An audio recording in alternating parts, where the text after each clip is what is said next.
आप हाथ धोते हैं, आपको कितना टाइम लगता है हाथ धोने में? फ्यू सेकंड्स लगते हैं, एग्जैक्टली। ज़्यादा से ज़्यादा आपको 1 मिनट लगता होगा, वजह से टीवी में एड्स भी चलते हैं, हाथ धोते जाओ, ठीक है ठीक है, मुश्किल से कोई बिल्कुल, धोता है 30 ठीक है। सेकंड्स। अगर आप इसको टोटल डे में कर लें तो आप मैक्सिमम 4 to 5 मिनट्स आपके इन 24 आवर्स होंगे to washing hands and your face. लेकिन ये लोग 1 से 1.5 घंटा उस काम पे लगाते हैं। For example if they are going to take shower, तो ये लोग शावर में 1.5-2 घंटा लगा देते हैं कि साफ करने में कि हमारे जर्म्स उतर गए हैं कि नहीं उतर गए। जो खवातीन घरों में जिनके साथ ये मसला हो सकता है, किचन में काम नहीं कर पाती हैं, उन्होंने मतलब फॉर एग्जाम्पल जैसे आटा गूंदना एक बड़ा कॉमन होता है। मेरे पास पेशेंट एक आई है, वो कहती है मैं आटा नहीं गूंद सकती, मैं उससे पहले पता नहीं 25 दफ़ा हाथ धोती हूँ कि मेरे हाथ जो हैं उनमें कोई जर्म तो नहीं लगे हुए। पाँव में धोती हूँ, मैं बाहर गई हूँ तो जूता मैंने पहना है तो मैं पाँव धोती हूँ, और वो इतना धोती हूँ मेरे पाँव पे जख्म हो चुके हैं, जाहिर है वॉश कर करके। So this is that. तो आप लोग वो जो अभी कह रहे हैं हमें भी ओसीडी है, हमें भी OCD, it's not like that, ठीक है। OCD is a serious mental illness. इसमें यानी आप इतनी हद तक चीज़ों को ले जाते हैं कि आप अपनी नॉर्मल लाइफ जो है ना वो गुजार नहीं पाते। डॉक्टर अफाफ कैसी हैं आप? Thank you so much, I am good. आप लोग कैसे हैं? ठीक है यार, गुड। डॉक्टर साहिबा, ये मैं और शहर बानो तो आर्ग्यू कर रहे थे इस बात के ऊपर कि ये क्या है, बहस रहे थे किस वजह से है। आप बताएं, रहनुमाई करें हमारी। अच्छा, ये होती क्या है ओसीडी? जी बिल्कुल, और क्या बोलते हैं? हाँ, ओसीडी ही बोलते हैं। ओसीडी। ओसीडी पे बात करने से पहले या ये बीमारी क्या है इसको एक्सप्लेन करने से पहले हम थोड़ी सी नॉर्मल साइकोलॉजी अंडरस्टैंड कर लेते हैं, ठीक है। जैसे अभी आप लोग भी बात कर रहे थे, इट्स वेरी नॉर्मल कि वी फील हमें साफ़ सुथरा रहना है।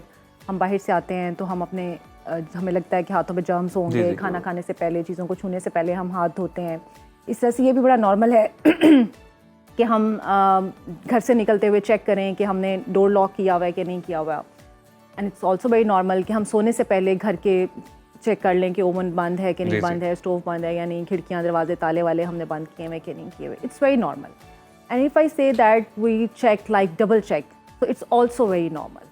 This is also very normal. 2 दफ़ा चेक करना भी नॉर्मल है। It's very normal. मतलब आज का होता है जैसे हम मल्टीटास्किंग में हैं, भाग दौड़ में होते हैं, हमें लगता है कि पता नहीं हमने किया कि नहीं किया और हम जाके उसको चेक करते हैं। It's normal.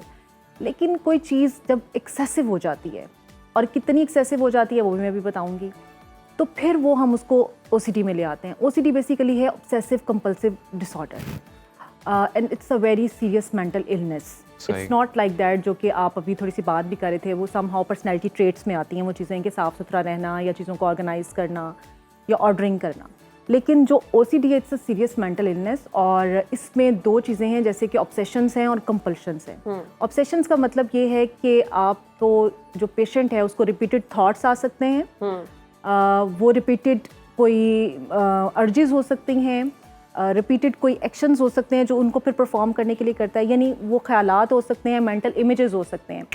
और ज़्यादातर जो कॉमन ऑब्सेशंस हैं इसके लिए उसमें मोस्टली फियर्स होते हैं, like fear of contamination, fear of losing something, fear of losing control. अच्छा, OCD ख्यालात का आना भी है? बिल्कुल, ख्यालात हैं ना, थॉट्स हैं, थॉट्स हो सकते हैं। और थॉट्स किस तरह के होंगे, यानी वो फियर से रिलेटेड होते हैं ज़्यादातर। ये तो नहीं हो रहा। हाँ बिल्कुल, वो फियर किसी को लूज़ करने का हो सकता है, किसी चीज़ को फियर जो है वो मिसकम्युनिकेशन का हो सकता है, फियर कंटामिनेशन का हो सकता है। आपको ये ख्याल आ सकता है कि पता नहीं मैंने ये काम किया कि नहीं किया। यानी हम इसको आमतौर पे कहते हैं कि जो OCD से मुतासिर लोग होते हैं वो काउंटर्स होते हैं, चेकर्स होते हैं, डूअर्स होते हैं, यानी बार बार चीज़ों को रिपीट करना। अब कंटेमिनेशन इज़ वेरी कॉमन। जैसे आपने कहा कि हाथ धोना, नहीं, इसकी मैं बताती हूँ कि ये सबको होता है। मतलब हाथ, जैसे मैंने कहा कि इट्स वेरी नॉर्मल कि हमने हाथ धोने हैं, ठीक है, सभी इसका चीज़ का ख्याल रखते हैं। लेकिन जो इसकी डायग्नोस्टिक मैनुअल है उसके मुताबिक आप कोई भी वो ऑब्सेशन इस तरह से उसको परफॉर्म कर रहे हों, उसके लिए जो आगे फिर कंपल्शंस आती हैं, यानी जब आपको ऑब्सेशन आता है, थॉट आता है, तो उसको कवर करने के लिए आप कोई ना कोई एक्शन परफॉर्म करते हैं। जैसे कंटामिनेशन का है, it's a very simple example. Contamination का मतलब ये कि मुझे कोई जर्म्स लग गए हैं, हर वक्त आपके इर्द गिर्द कोई जर्म्स फिर रहे हैं, ठीक है, आप कोई काम नहीं कर पाते। अब उसको आपने रिलीव करने के लिए आप हाथ धोते हैं बार बार, या आप नहाते हैं, या आप कपड़े बदलते हैं, तो this is compulsion for that person. यानी उसने कंपल्शन कर लिया अपने ऊपर कि मुझे ये करना है। अब वो कितनी दफ़ा करता है, लाइक वो कंपल्शन अगर आप 1 घंटे से ज़्यादा दिन में कर रहे हैं तो इसका मतलब है कि you are suffering with OCD। For example आप हाथ धोते हैं, आपको कितना टाइम लगता है हाथ धोने में? फ्यू सेकंड्स लगते हैं, ज़्यादा से ज़्यादा आपको 1 मिनट लगता होगा, वजह से टीवी में एड्स भी चलते हैं, हाथ धोते जाओ, ठीक है ठीक है, मुश्किल से कोई धोता है 30 ठीक है। अगर आप इसको टोटल डे में कर लें तो आप मैक्सिमम 4 to 5 मिनट्स आपके इन 24 आवर्स होंगे to washing hands and your face. लेकिन ये लोग 1 से 1.5 घंटा उस काम पे लगाते हैं। My God. For example if they are going to take shower, तो ये लोग शावर में 1.5-2 घंटा लगा देते हैं कि साफ़ करने में कि हमारे जर्म्स उतर गए हैं कि नहीं उतर गए। जो खवातीन घरों में जिनके साथ ये मसला हो सकता है, किचन में काम नहीं कर पाती हैं, वो उन्होंने मतलब फॉर एग्जाम्पल जैसे आटा गूंदना एक बड़ा कॉमन होता है। मेरे पास पेशेंट एक आई है, वो कहती है मैं आटा नहीं गूंद सकती, मैं उससे पहले पता नहीं 25 दफ़ा हाथ धोती हूँ कि मेरे हाथ जो हैं उनमें कोई जर्म तो नहीं लगे हुए। पाँव में धोती हूँ, अगर मैं बाहर गई हूँ तो जूता मैंने पहना है तो मैं पाँव धोती हूँ और वो इतना धोती हूँ मेरे पाँव पे जख्म हो चुके हैं, जाहिर है वॉश कर करके। So this is that. तो आप लोग वो जो अभी कह रहे थे हमें भी ओसीडी है, हमें भी OCD, it's not like that, ठीक है। OCD is a serious mental illness. इसमें यानी आप इतनी हद तक चीज़ों को ले जाते हैं कि आप अपनी नॉर्मल लाइफ जो है ना वो गुजार नहीं पाते। हम कहते हैं कि ये बेडशीट ठीक नहीं है तो ये खराब हुई है, शूज जो हैं वो अगर सही तरीके से नहीं पड़े हुए, चीज़ें जो हैं वो अगर एक्यूरेट नहीं है, अलमारी के अंदर कपड़े नहीं है, ऑर्गेनाइज नहीं है, तो इसका मतलब है कि ये ओसीडी नहीं है। It's a personality trait. ये बिल्कुल पर्सनालिटी ट्रेट है। देखें, अगर तो आपको वो, जैसे अभी हम बात करते हैं कि वो चीज़ें ऑर्गेनाइज करने में इतना टाइम लगता है कि आप ये भी भूल जाते हो कि मैंने अपने ऑफिस पहुंचना था, ठीक है, और आप कहेंगे नहीं ये काम मैंने किया तो मैं अगला स्टेप नहीं ले सकता, ये भी ठीक है। यानी आपकी डेली लिविंग जो है ना वो उससे मुतासिर होना शुरू हो जाती है। आप अपने ऑफिस में बैठे हुए हैं तो आप जाहिर है जब तक आपकी चीज़ें ऑर्गेनाइज नहीं होंगी आप काम नहीं कर पाएंगे, ठीक है। एक तो कॉमन है ना कि ठीक है अब थोड़ी बहुत सेटिंग कर ली, इट्स ओके, उसके बाद अपनी तरतीब से काम शुरू नॉर्मल एक प्रेजेंटेबल तरीका है वो। इसीलिए बिल्कुल मैंने पहले नॉर्मल साइकोलॉजी से स्टार्ट किया कि हमें इस चीज़ की रियलाइजेशन होनी चाहिए कि what is normal. Okay, it's not like आपने मेरा बहुत बड़ा मसला हल कर दिया। मुझे लगता था कि मुझे ओसीडी है। डॉक्टर साहब अब इसका हल भी बता दें, जिनको ओसीडी है वो क्या करें? इसका हल जो है वो 2 चीज़ों से होता है। देखिए, अगर तो बहुत मामूली लेवल पे ओसीडी है तो उसको जो है, बल्कि आप ये कह लें कि मोर देन 60-70% जो ओसीडी के पेशेंट्स होते हैं वो साइकोथेरेपी से ट्रीट हो जाते हैं। और अगर साइकोथेरेपी काफ़ी नहीं है उसके लिए तो फिर मेडिकेशन पे जाना पड़ता है। मतलब बिल्कुल परफेक्ट हो जाते हैं वो?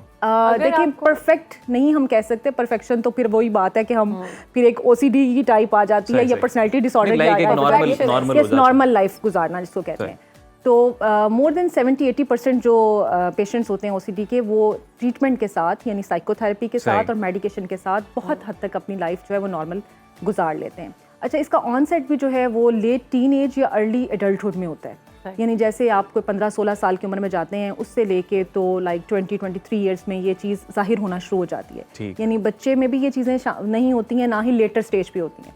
मैं ये इसलिए स्पेसिफाई कर रही हूँ कि आप इस चीज़ को आइडेंटिफाई कर सकें। Onset of any disorder is very important कि कोई ऑनसेट किस वक्त पे हुआ है, क्योंकि हमारे यहाँ अक्सर लोग जो है ना वो मिसकंसेप्शंस कर लेते हैं, कोई और मसला हुआ होता है लेकिन उसके साथ उसको रिलेट कर लेते हैं। अगर समझ आ रही है कि मुझे मेरे अंदर या मेरे इर्द गिर्द मेरे फैमिली मेम्बर के अंदर ये इशू हो रहा है कि वो ज़्यादा टाइम लगा रहा है हाथ धोते हुए, वॉशरूम जाते हुए, तो फिर सबसे पहला क्या लाए अमल है जो हमें करना चाहिए? जी बिल्कुल, देखिए उसकी कुछ इंडिकेटर्स हैं। जैसे मैंने आपको बताया कि आपने ये चीज़ का ख्याल रखना है कि वो एक्शंस जो परफॉर्म करता है जो आपको लगता है कि वो नॉर्मल नहीं है। यानी कोई भी चीज़ जब नॉर्मल नहीं होती तो उसे सबसे पहले घर वाले आइडेंटिफाई कर लेते हैं, ठीक है। यानी आपको अगर हाथ धोने की आदत है या आपको चीज़ें ऑर्गेनाइज करने की आदत है, नॉर्मली आप करते हैं वो, दैट इज़ ओके। लेकिन अगर अजीम बहुत एक्सेसिवली बार बार अपना कप इधर उठा के रखता है, अपना मोबाइल इधर रखता है, ये करता है, तो यहाँ पे जितने ये लोग खड़े हुए हैं सब नोटिस करेंगे, ठीक है, ये नोटिस कर लेंगे। यानी कोई भी चीज़ जो है ना वो अपीयर होना शुरू हो जाती है।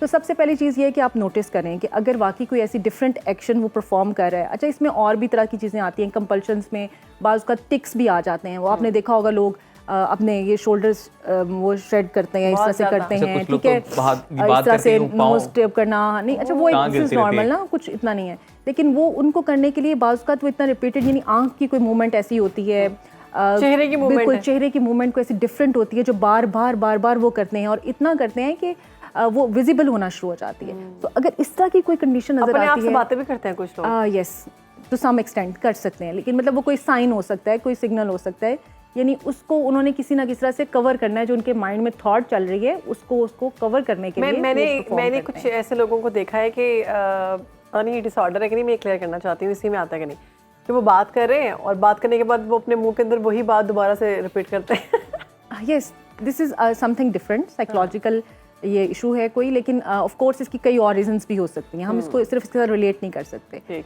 सो अभी जब हम बात कर रहे थे कि हमने इसको कैसे फिर मैनेज कैसे करना है ना, या आइडेंटिफाई कैसे करना है, तो एक तो ये है कि वो विजिबल फ़ौरन हो जाएगा, घर वालों को पता चल जाएगी कि मसला है, तो फौरी तौर पे फिर आपको जो है ना वो कंसल्ट करने की ज़रूरत है। कोई भी ऐसी चीज़ जो कि आपको डिफरेंट लग रही है और आपकी नॉर्मल लाइफस्टाइल को डिस्टर्ब करती है, यानी बच्चा है, अगर वो बच्चा तो नहीं है, यानी कॉलेज जाने की उम्र में शुरू होती है, तो वो कॉलेज जाने के लिए अपनी चीज़ों को, टाइम को मैनेज नहीं कर पाता, अपनी स्टडीज़ नहीं कर पाता। बाज़ औक़ात ऐसे लोग हैं जो किताबों को हाथ नहीं लगा पाते सिर्फ इस वजह से कि उसमें कंटामिनेशन हो सकती है।